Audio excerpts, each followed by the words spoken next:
All right, I'm going to do a test of this PTC heater for cabin heat. And this is a small electric cabin heater. I have my amp clamp set up. I have my power leads ready to go. This had a nice ground that I was able to just bolt down there. It seems to be that there's 3 separate circuits that share a common ground, so maybe you can run it at different intensity or something. My understanding of this PTC positive thermal coefficient or temperature coefficient is that it should self-regulate. So as it gets hotter, it should pull fewer amps. So I don't know what this is going to look like with just one hooked up, or what it'll be like with all 3 of them, how hot it'll get. Hopefully we'll get to see. And we do have our thermal camera out so that we can take some pictures and watch and see what this looks like as it starts to get hot. Okay, we just connected that up. We started out at about 40 amps, and now the temperature is going down, or the amps are going down. And we can see that we have one section of that heater that's getting fairly toasty. Ooh, look at that. 200 something degrees.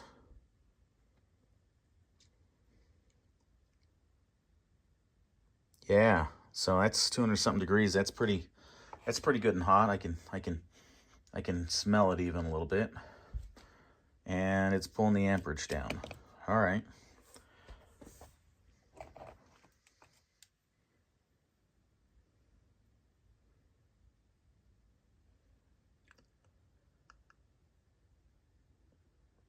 Yeah, it looks like I got some pretty good temperature there. So that was with just one connected up.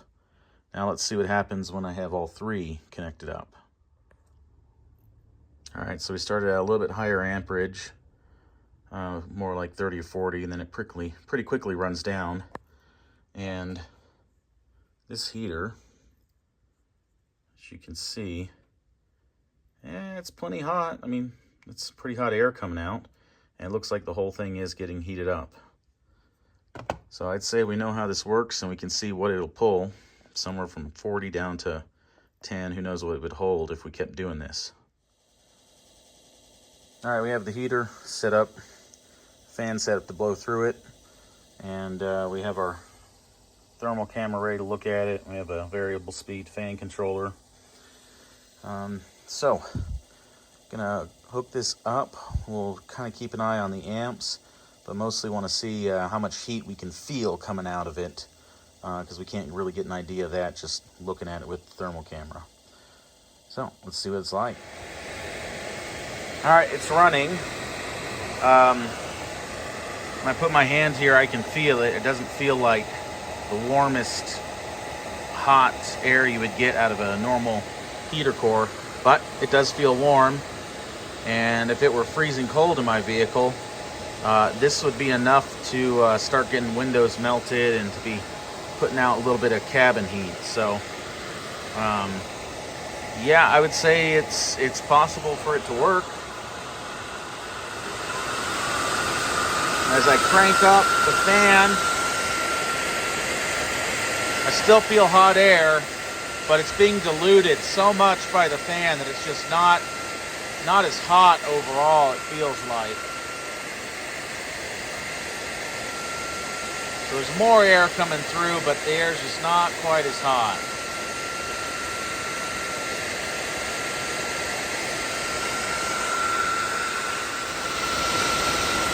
All right, that's showing that it's pulling almost 100 amps there. So if it's self-regulating and pulling a lot more amps, if I drop the fan speed down and it starts to get hotter,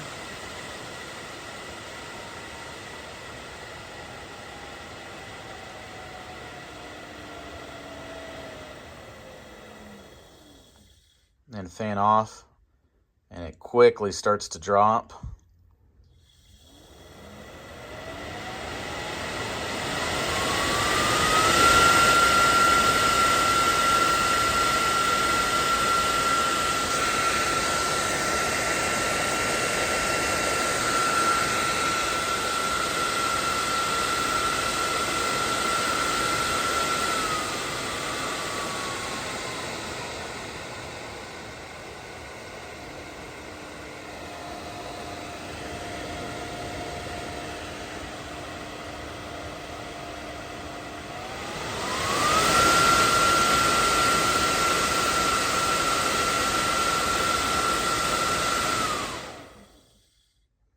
and off, and I'm sure that's getting very hot.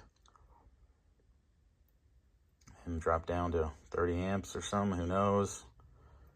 Now let's start blowing air. Feels warm.